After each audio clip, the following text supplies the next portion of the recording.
Hello, Cherries fans. There was some Monday night madness at Dean Court as AFC Bournemouth obliterated Southampton in a showing which was direct, it was ruthless, and it was easy on the eye. As Tommy Elphick, not Andoni Iraola, he oversaw his side cruise to a 3-1 victory against our nearest and dearest under the lights at Vitality.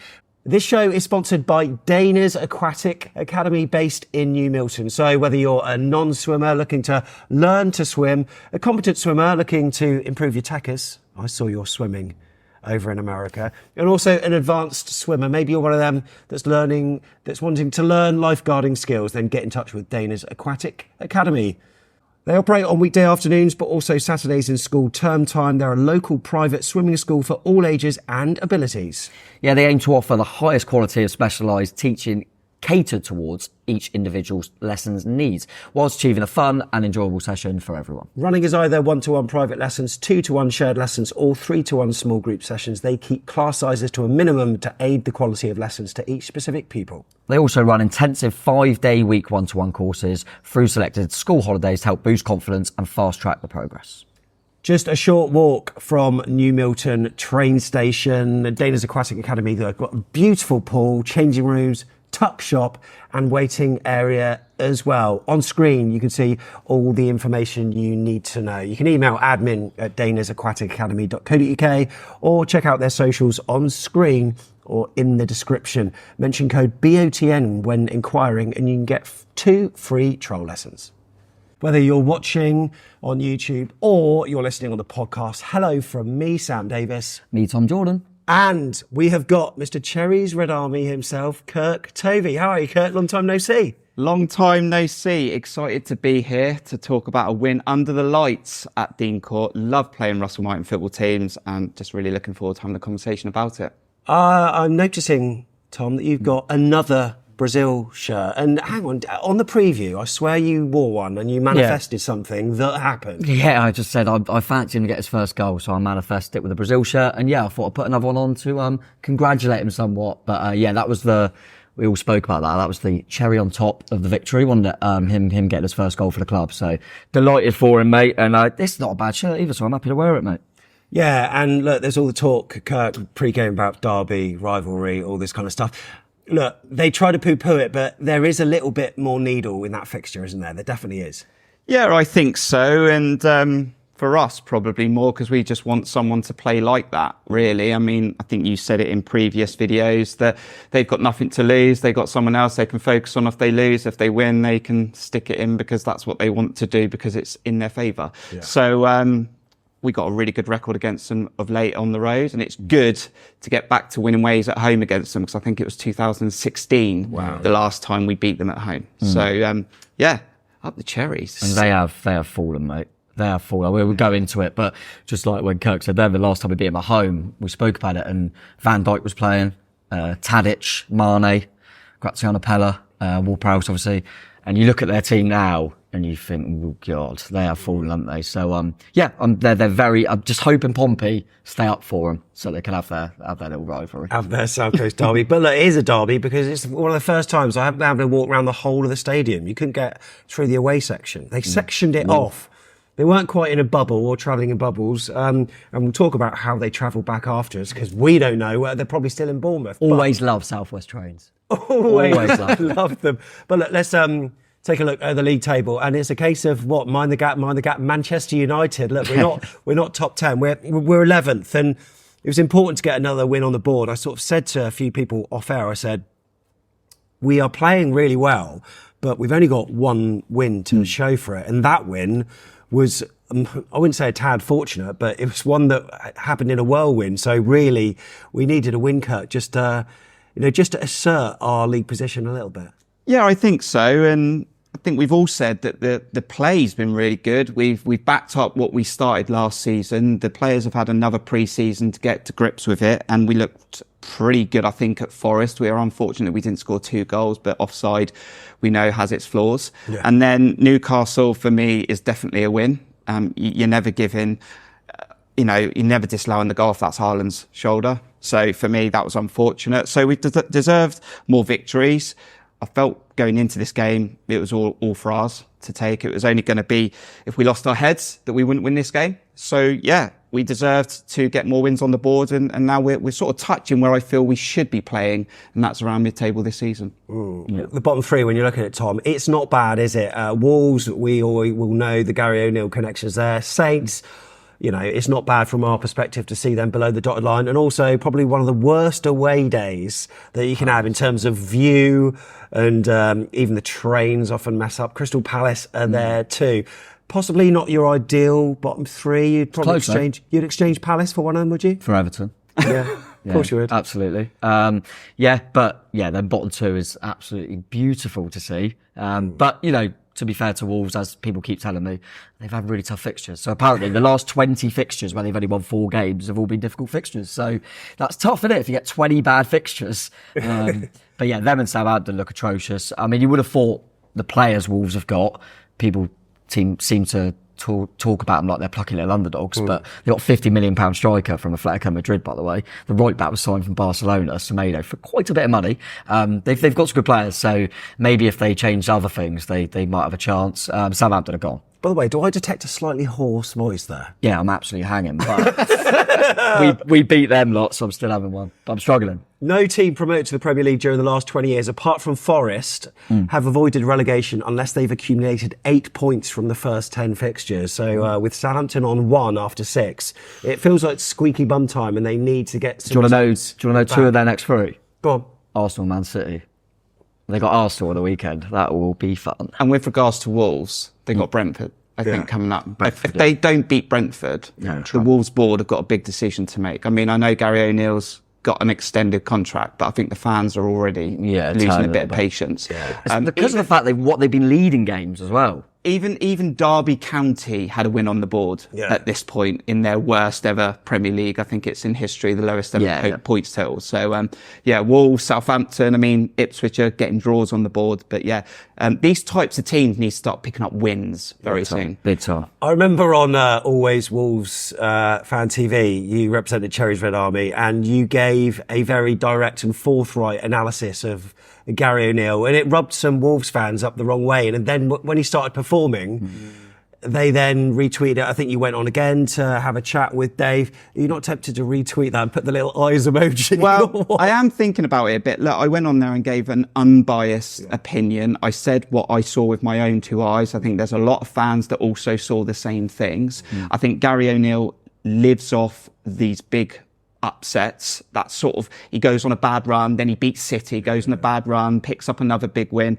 And it seems like the ball's not rolling anymore. And I've always said his lack of experience, his lack of learning, maybe he should have dropped down and just learned a bit about himself. What style does he want to play? Because from what I'm hearing from Wolves fans, they don't know what they're watching. They don't know how to get out of it.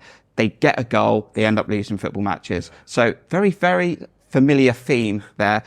When you look at Always Wolves feed at the moment, they seem to be saying that what they were told by a Bournemouth fan a few years ago seems to be coming true. Well, there you go. I was right. Those are the words that you can say. No one likes to say it, but... It's not about being right. No, of course not. Look, so Southampton fans are also ones that are being very frustrated by the type of football that they're seeing, Tom. And look, the teams were put out there at 6:45. Yeah. One of the changes that you called happened. Have you got Iraola on speed dial or something? I wish. What's going on? I wish. No, I kind of get, when we're doing the teams, I kind of get bored about just doing the obvious thing. I feel I got to take a risk, otherwise you just name the last team and hope for the best. So I think a lot of people anticipated Smudge and Celesi coming back in at the back.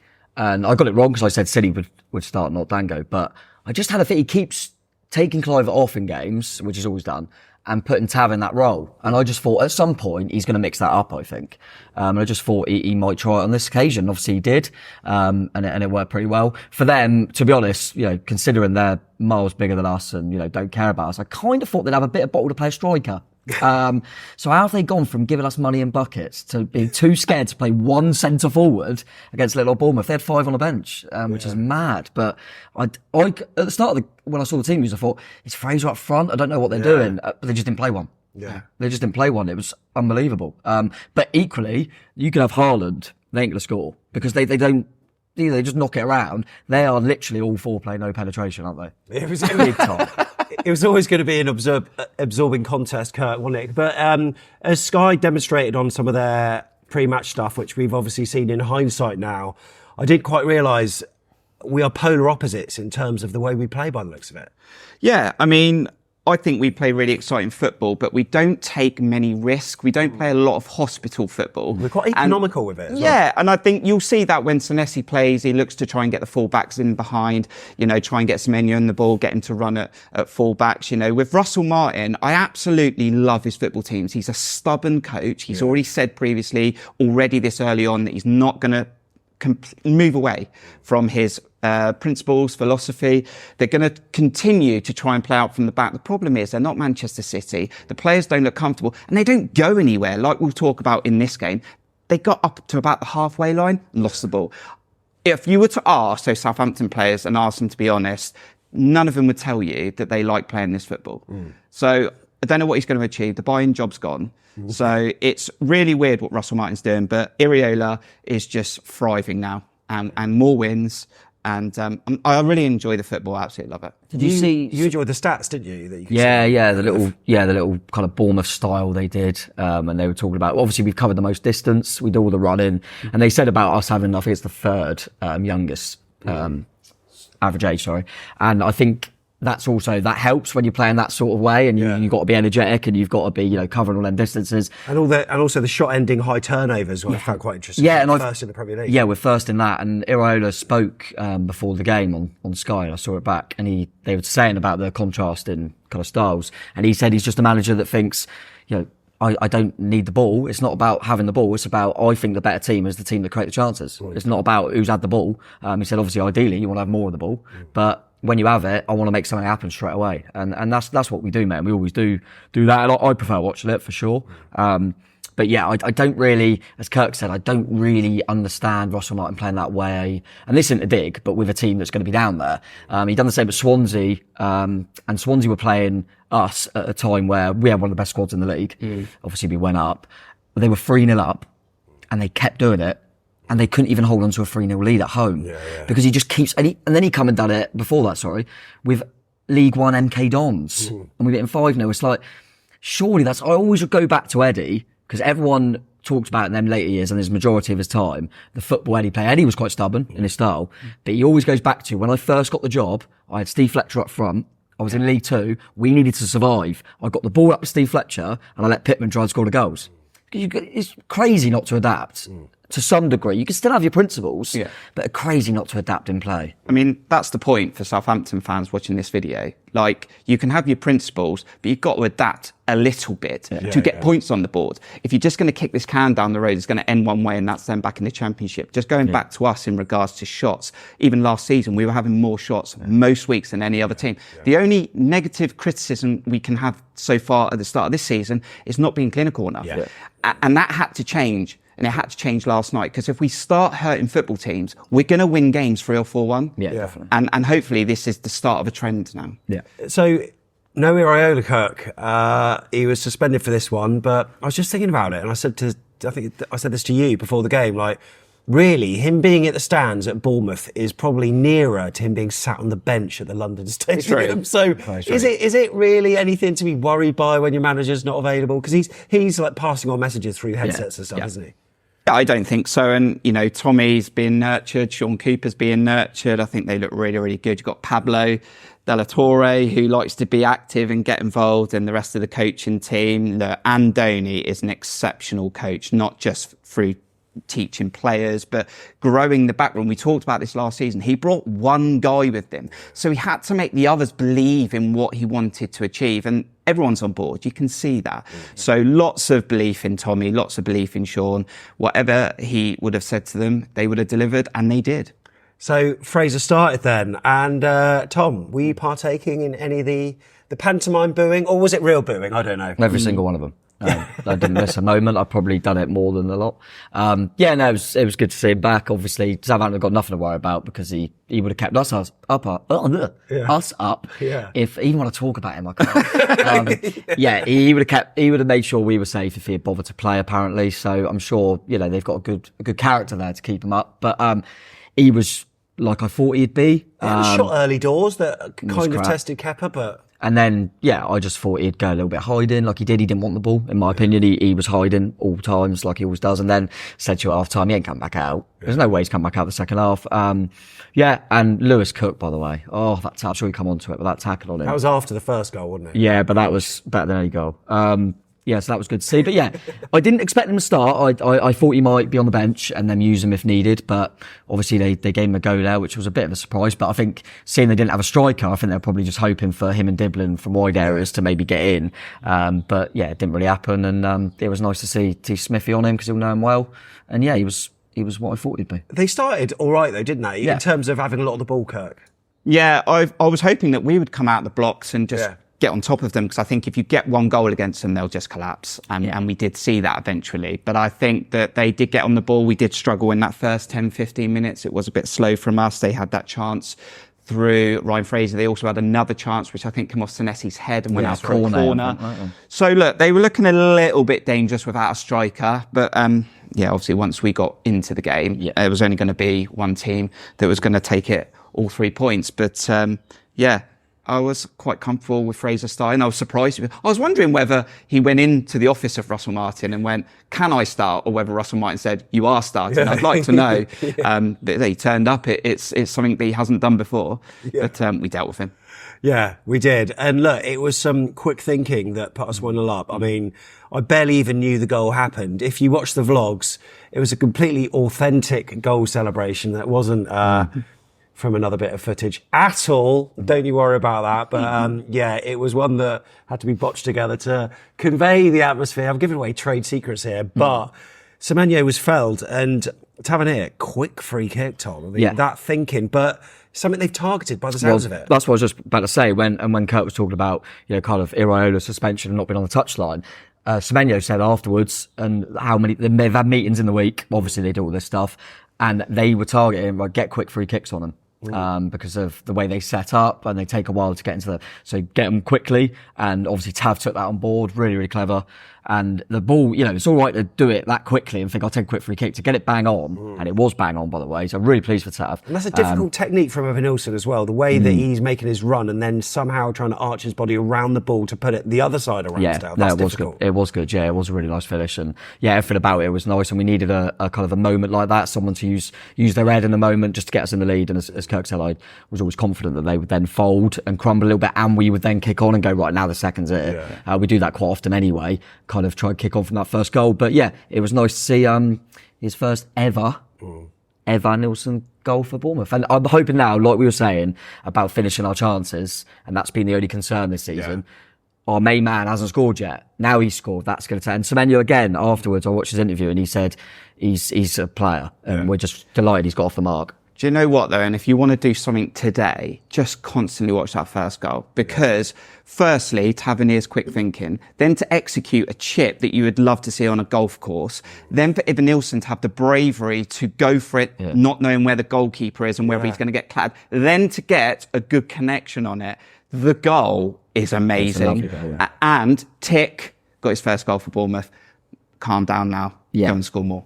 That was the trigger point though, wasn't it? Because after that, we were so good. We were so good after that. And Saints really didn't have a look in for the rest of the half, really. And it also triggered a few strong challenges, Tom. What a tackle.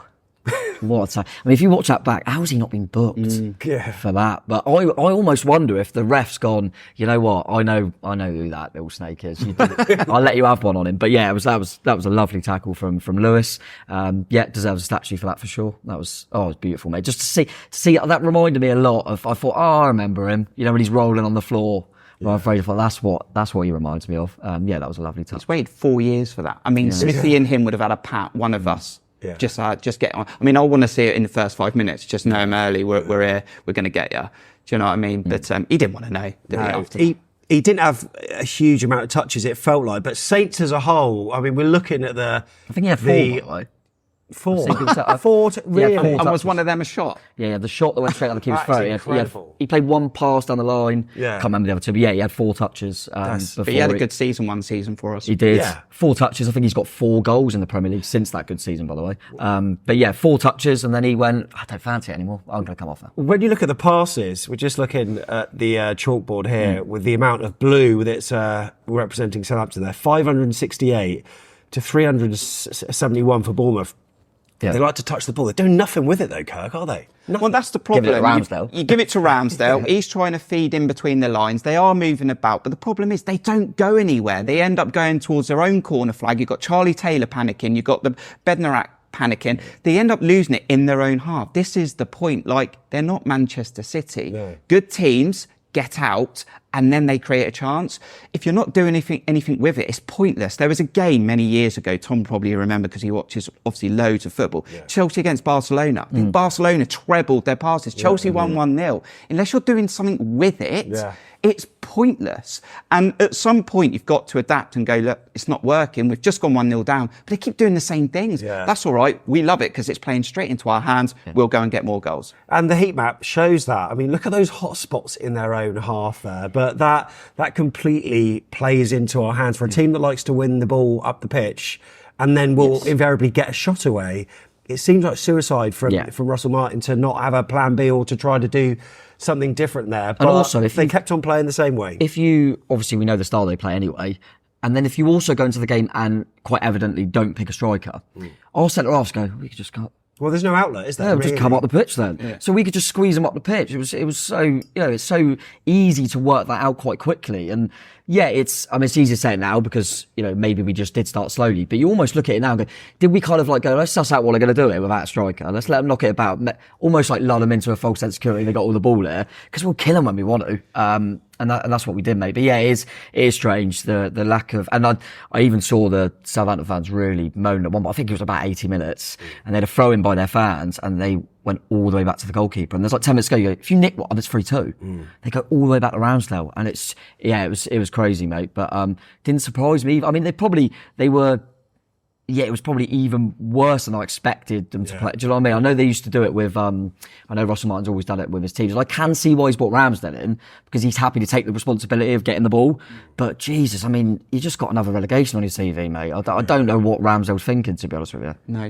Do you, Russell Martin, I don't know if he thinks he's being clever, because I don't think he is being clever, but even Tommy came out after the game and said he played exactly what we predicted, and when they didn't pick a striker, we were rubbing our hands. Not in those words or terms, but he literally played into our hands, and we just soaked it up. And then it was 2-0 before long, and Tom Semenyo was the man again. I mean, I'm not happy with the way that Sky are now highlighting this guy even more. And you Must just know enjoy him that for the season.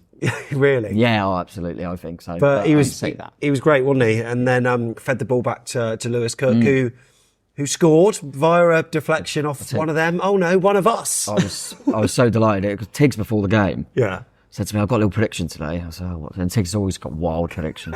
And he went, Lewis Cook's going to score. I went, he scored like 1 goal and he's never going to score. And when he hit it, I thought, oh my God, has Tiggs called that? So I was really happy it got a little deflection just so he couldn't gloat. And to be honest, after Evanilson had already scored, if you had said, who do you want it to hit? It would have been Dango because the guy is, every goal gets chalked off. He didn't even celebrate because I think he thought it's probably going to be chalked off. But at the time, I thought, was he manoeuvred? It just hit him. But he deserved that rub of the green, didn't he, Dango? But the impressive thing is, Kurt, the build-up play from that, because that was where Evanilson was in the middle of the pitch and then chested it down and then laid it out to his left, and there was this free-flowing move that came from that. So, like, his work rate, and then, to culminate in a goal for us, just settled the nerves a little bit, didn't it? And look, Bill Foley ain't going to spend £40 million on a striker if he ain't got something about him. And the early stages of what I'm seeing of Evanilson, he looks like he's got better hold-up play. He looks like he's got better link-up play. He looks like he's stronger. We all love Dom Solanke, but I think Dom, at moments in his career, struggled to do those things. So Evanilson, if he can add goals, we have got an absolute beast of a striker. For Dango, I mean, I criticised Dango quite a bit last season. I mean, Tom did as well, I think. I mean, what I did say for Dango last season is he clearly tries. He clearly wants to be a good footballer. my criticism of him last year is he looked like he couldn't coordinate his left and right foot at times. But he looks good. I mean, I think you saw him in pre-season in America, and he looked like he was progressing pretty well. I want to say I'm surprised that we're seeing a really good Dango Ouattara, but then I'm not surprised because we've got a really good coach who can develop players. So my caveat to that is Andoni clearly likes Dango, and Dango is rewarding him with improved performances. So that doesn't count as a Semenyo assist, does it? No, it was No, because it took that. But look, if we want to give credit to Semenyo, I think the third goal is all his, Tom. And that was just a thing of beauty. And that guy, left foot, right foot, it does not matter. Yeah, it looked like he was going to shoot on his left and then feigned. What a feign that was. And found this bit of space. But even still, the angle was tight. Tight, yeah. But it was such a powerful shot and right in the corner. Oh, it was beautiful. It was beautiful. And even the build-up. Hang on, did you see it? It was on 39 minutes. I know, I saw it. Oh, well done. Yeah, it got the 38 obviously as a joy, and I got up off my seat, and then he got the ball. And if Semenyo gets the ball, you wait. Yeah. And he got the ball, and I kind of was like that, like kind of just off my seat, and then he scored. So, and then I recorded to show people that I did see the goal. Oh, just me walking down, going, I've seen it. So I literally walked down as we were celebrating. But yeah, he like I say, he's just every time he gets the ball, you feel like something could happen. And what was nice about the move is just before that we started olaying, didn't we? When we're looking it around, we go, hey, there's no better time to score when if it climaxes with all your Olé with a goal. There's nothing better. Yeah, and that was another Lewis Cook assist, by the way. So he got 2 assists in the game, which was great. That was a good ball for him. Yeah, it was a good ball, and yeah, he just it's brilliant the way he worked it. It was fantastic, and yeah, it's a shame he's doing it on Sky. But listen, yeah, if we got him for the season, I would have thought if he goes after that, it's going to be a lot of money, mate. Yeah. So yeah, I'm just loving him, and we kind of said, didn't we, that when I saw his interview, he comes across, it's not an arrogance, it's like he comes across so confident, but he comes across in a really good way, but just that he backs himself. Because they were talking about kind of his journey where obviously he was at Prestige, he had loans at Bath, he had loans at Newport, just that he's had them kind of humble beginnings, and then he's grown, and now he's just enjoyed his football. God, he is wonderful to watch. He is a fullback's nightmare, by the way. Yeah. I mean, like you just said, I mean, he's direct. He just absolutely runs at them. And the great thing is, because he's comfortable on both feet, this is where this feint came in. Yeah. They all thought he was going to shoot on his left because he does it regularly. Yeah. He took 3 players out the game in that move, and then he got a good shot away. And I don't know if you saw in the second half when Justin Kluivert come on, I think he fed through Justin Kluivert wide, and Justin Kluivert ended up dinking it to the back post. And after it went out for a corner, Semenyo went up to him and went, shoot, do what I did. Yeah. Do what I did, shoot. So great player. Again, someone who I wasn't sure about when we signed him from Bristol City. I mean, he's eating up that £10 million, isn't he? Cool. So 10, 12, whatever it is. He's literally first name on the team sheet, one of the first names. Happy days. And half-time came and went, everyone jubilant down on the concourses. And we went out expecting more, but Saints, to their credit, came out partially fighting, I would say. I mean, the goal, I don't want to say it was lucky, because then if you say that, our second was probably lucky, but they had a lot of the ball, and they seemed to have it in more dangerous areas rather than just in their own half. They played in our half a little bit more and looked a little bit better with it. But then from our perspective, the game's won, isn't it? Yeah, the game was won. What do you reckon the half-time team talk was? What, from our perspective? I don't know, really, more the same. Let them have it a little bit. Let's not, let them have it. They're not hurting us, and we'll get opportunities when we get it back anyway. They'll have to start taking some risks at some point, and they're obviously going to make changes, which they did. It was a treble on it at half time. But yeah, the goal, as much as we're, because he's got man of the match, like understandably, Semenyo's unbelievable. It's his fault. He tries to dribble it out. If you watch it back, it's an unbelievable save from Kepa. And then it goes to Semenyo, and all he has to do is clear it. And he tries to dribble, understandably. Oh, that's right, yeah. And they just win it straight back, put it back in and score. But, and it was the centre half on it, Harwood Bellis, who scored. And it was probably one of the first times they put the ball in the box and had some players in there. But, disappointing to not get that clean sheet. I'd have been well up for an El Marino after beating them lot. But, and as you say, and then you think, look, come on, if you're a Southampton fan, put it on them for 10 minutes now, because, we make them shake. And they went back to just keeping the ball, knocking it back to Ramsdale all the time. Weird. But yeah, they got their goal, which was nice for them. He did make sure they had a focal point, though, in the Yeah, second he brought half. on So forward, the didn't he? changes were made, as we alluded to. Like you said, you predicted he would come off at half time. He did, Ryan Fraser. Just looking at the match timeline here. So Stewart came on, Aribo, and also Ben Brereton. Them three start the next game. As well, yeah. Yeah, 100%. agreed. But that sort of changed the dynamic of how they played, I sense, because we've just taken a look at the average positions here. Firstly, just looking at AFC Bournemouth, you can see we're fairly advanced, and then the substitutions, the shape doesn't really change. When you're looking at Southampton, you can see how much they're retreating, but when the changes are made, they get more at the pitch, but narrower as well as a result of it, and having more of the ball. But again, after that chance, I mean, I'm just thinking throughout the rest of the half, there were a couple of times that we were tested, but nothing much. But we had chances as well. I felt we could have maybe made the game more emphatic, Kirk, do you think?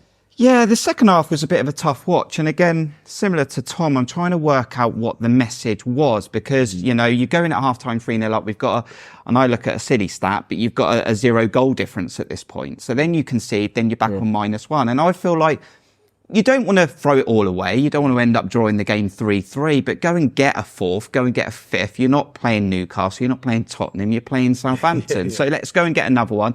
You know, there would have been an eye on Leicester at the weekend, because for me, we might come to that. That's a big game as well for us. So I also feel like we get tired because of the game and style that we have, which is natural.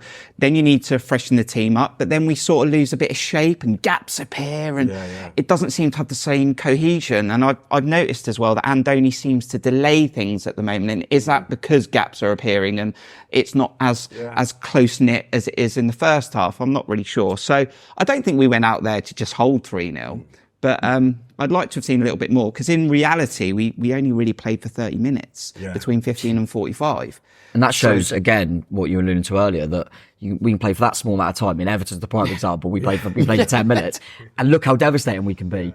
It's always going to be difficult to do that over the course of 90 minutes with the energy levels and the aggressive press nature of all that. And I do think that because Andoni always talks about how his subs are just important. It's not his best 11 that start, because he said that subs can make massive impacts in games. And I do think that's partly why he's seen how we faded and thought, I wonder if Clive are off the bench if we need him, because he's so good in the press. I wonder if it's better bringing him on. Obviously it didn't matter because we were 3-0 up, but it'll be interesting to see what he does with that. But yeah, we did have for game one. They would have to be a completely different team to look like they could score 3 goals, mate. So I was just looking on the phone. I couldn't find it because I had a signal. Brereton Diaz has got a stat, and you've just put it on the screen. And that's exactly what I was looking for. Did you know I was looking for that? No, I didn't. You know, when I went on my phone. I thought, what's that stat, Brereton Diaz? This is what you have now. The connectivity. You're like a partnership. You're like Matt Ritchie and Simon Francis. Go on, read it out to us. What's the stat? Southampton striker, but they do have strikers. Ben Brereton Diaz, which is not Ben Brereton, has now played 20 Premier League games without enjoying a victory. Drawn 5, lost 15, the most of any player in the history of the competition. And this is the problem for Russell Martin now, because he came out and said he was disappointed with the first half, felt the players let him down. The second half, it was too late, but he was encouraged by it. But does he go in with a different mentality next week, or go back to default? And that's going to be They've got Southampton. Well, but yeah, you know what I mean? But I always think that as well from a Southampton perspective. I get it. You were better second half. So you think, well, you play a bit more like second half, but that's dangerous doing that, because you go, yeah, but the team you're playing have already 3-0 up. So they don't need to be as good, do they? So it's almost lulls you into, it'll be interesting what they do. But I said to Kirk before we come on that, I did think that Aribo gave him something in midfield when he come on. Just thought he got himself about a bit more and looked a little bit more energetic. He reminded me a little bit of Lerma, the way he was getting in. I just thought, because listen, the way they played and with no striker, at times they had so they packed out the midfield, and Lewis Cook and Ryan Christie ran it. There's only 2 of them. And they just didn't have the energy in midfield, and I thought Aribo helped him in that sense. So I would expect him to start. They had more of the ball, and a lot of us were getting a little bit nervous at times, but still they mustered 6 shots. We mustered 8. So it doesn't matter. We needn't have worried Kirk, really. One of the things they did seem to do at times was when they did beat our press, they seemed to have the run of the midfield. They seemed to have a lot of space there, but when it got to that final third, that's where they just were stunted. That's my concern, though, is where periods in the game, we've got these gaps in centre midfield. And once you bypass the midfield, then it looks a little bit scary. And it's because of our style and the way we play. What I didn't really like in some of the stats, if I'm correct in what I saw, is we didn't do that well in duels, ground and aerial. So we need to improve on that. So they had a bit of success there. They had more passes. That's fair enough. What I did like, though, and what we needed to improve in this game is being more clinical in front of goal, and I think we converted 50% of our shots on target. Okay. And that's the point. And if we had started doing that earlier on in the season, we're winning more football matches. Yeah. So as I said, I think Andoni speaks really well about our game.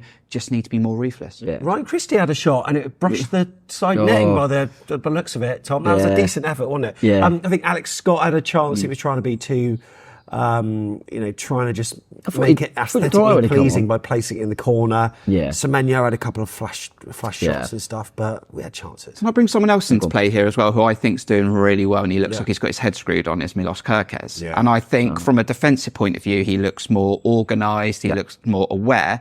But now, my thing for him now is, and a very young player, is when he gets in the final third and he's getting an overload going, he seems to not make the right decisions. Yeah. He just seems to cross. He's not trying to pick someone out. He's doing so well. Still but raw, now, if you can add a few goals as a fullback and a few assists, you're having a really good season. So I think the next thing for Milos Kerkez, who is having a brilliant start to the season, is just to try and do more on the offensive. I think it's gone under the radar a little bit that because he's so explosive and he gets forward and stuff, it's gone under the radar this season how much it looks like he's worked on his defensive game. Because last season, I remember continuously saying, oh, he's so exciting, but God, he gets caught because of he's young. And I don't remember saying that this season, and he's played against some good wingers at times. And we said it at Anfield, as good as Liverpool were, Salah didn't do anything.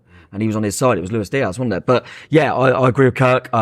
Also, just while we're mentioning players, I think someone that, especially when you score 3 goals and Semenyo's good on the eye and Evanilson gets his first goal, you forget certain players. And I thought Marcos Senesi was sensational. He's so aggressive. We know what he's like and brave. And he comes out, you think, God, if you don't make that. But, and when he gets it, when he wins it back, the way he distributes it, it could be a simple pass, or I think you said it earlier, he does them ones where he goes, oh, look in the channel now. And he's like a ball player. I honestly just don't think he gets the credit sometimes because I love watching him play, and I think Houghton looks like he's going to be a hell of a player. But I think what we've noticed in the last 2 games, don't get me wrong, Liverpool was a much bigger test than Southampton, but I think what we've noticed is that's why Celeste's ahead at the moment is when he gets the ball, he's almost like an having an extra attack in mind because the way he plays it forward. But yeah, we had a few, as you say, mate, we had a few little chances, but I don't think it wasn't like either keeper had to do an awful lot. I mean, Ramsdale had to do a lot of his feet because they kept giving it to him. But yeah, it was quite comfortable. I think they've got a player in Diblin. We say that they've got a player there. He's a kid. They've got a player there, but and that'll be nice for them. They'll get relegated and they'll get good pure profit out of him. So that's good. Absolute. So a couple of bits that Cherries fans enjoyed. A round of applause for Mike Botto.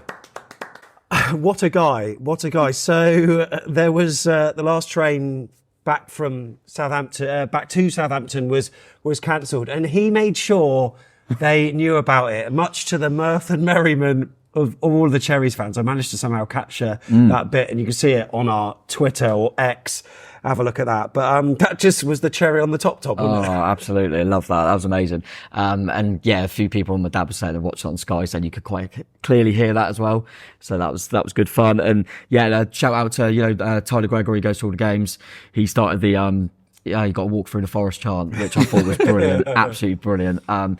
So they'll be back now if they walked. So, but it was one of them things that we said, obviously, we want the little snake to go hiding, which he did. We want to win the game. We want Evanilson to score.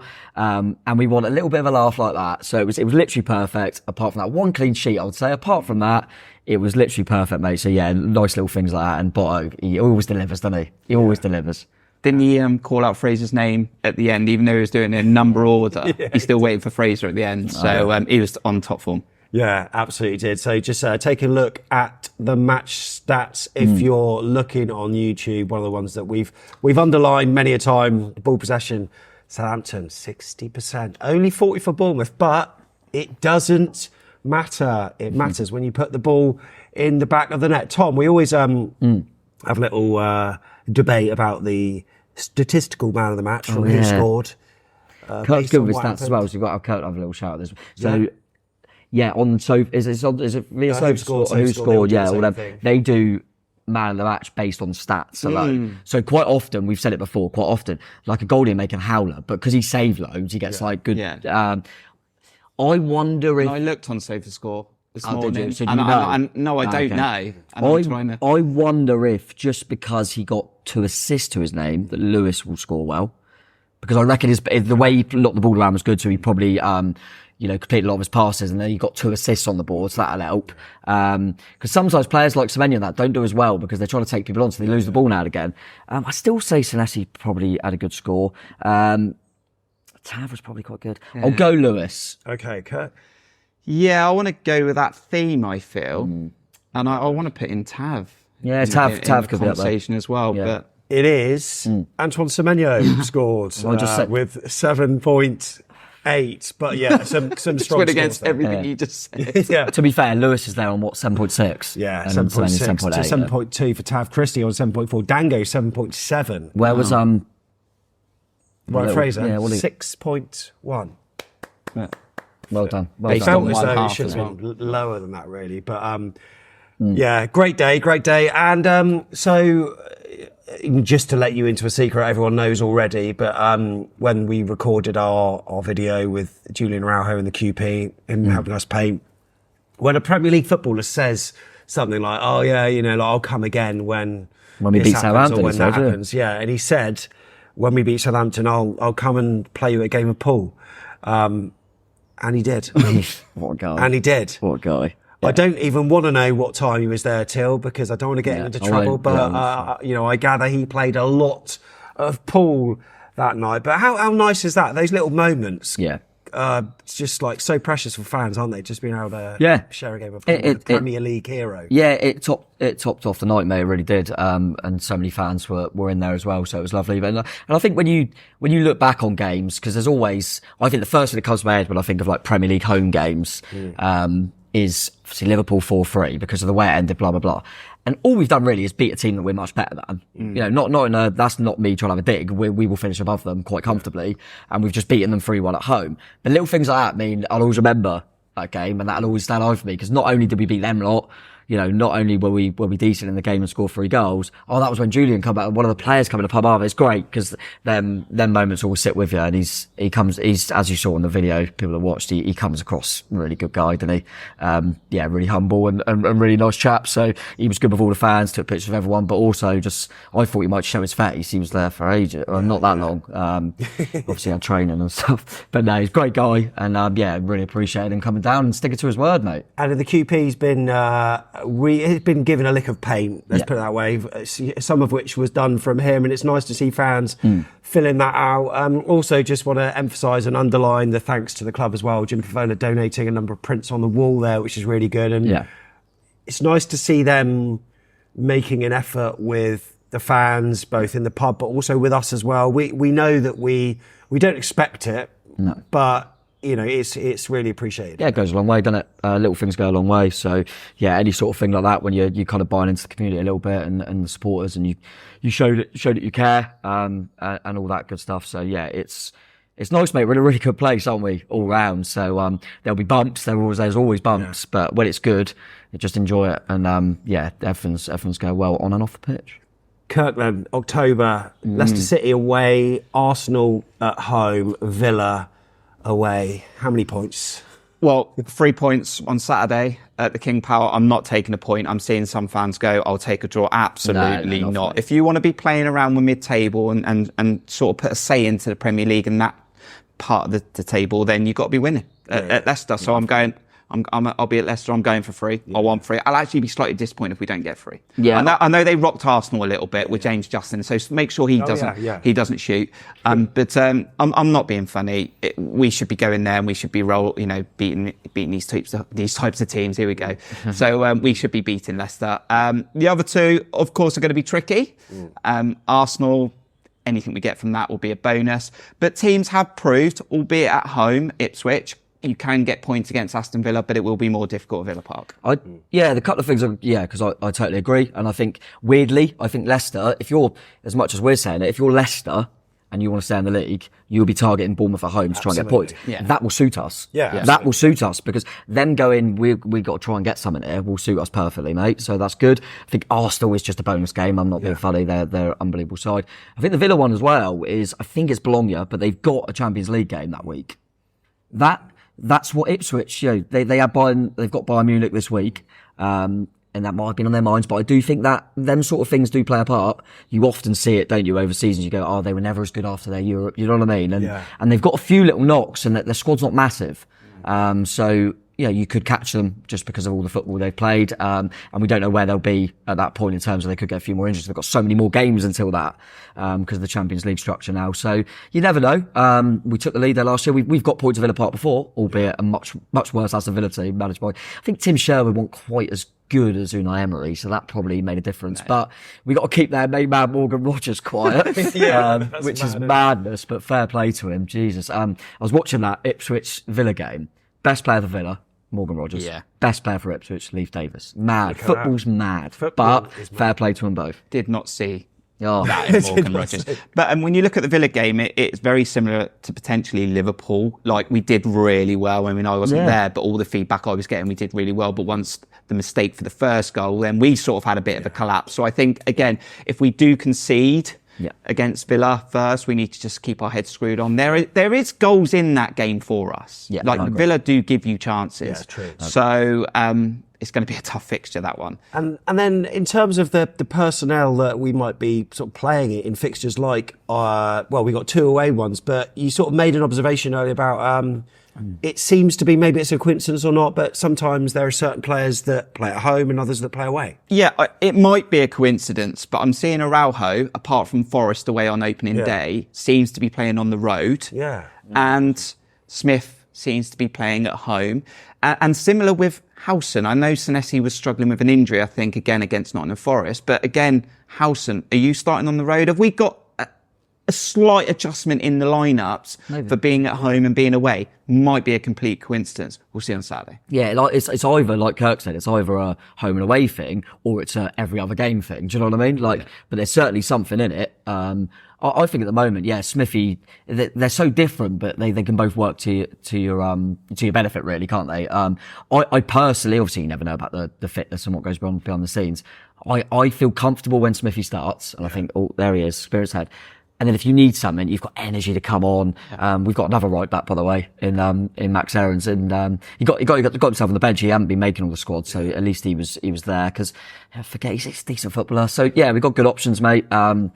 And yeah, it'd be interesting to see what we do against Leicester, because obviously you get a little bit less time than normal before the game. And there probably wouldn't be too much ideally you'd want to change. But as Andoni always says, it's a squad game, and he will look at the opposition and how we can hurt them a little bit more.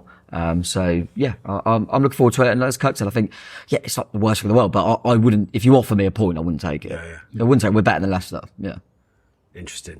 Well, look, it's been an absolute pleasure to chat. Kirk, it's been brilliant to have you on. Have to have you on again for sure. It's been fun. Yeah, I've missed it. I've missed the old YouTube. So no, it's been great to join you and speak about this one, a positive result, and hopefully more to come.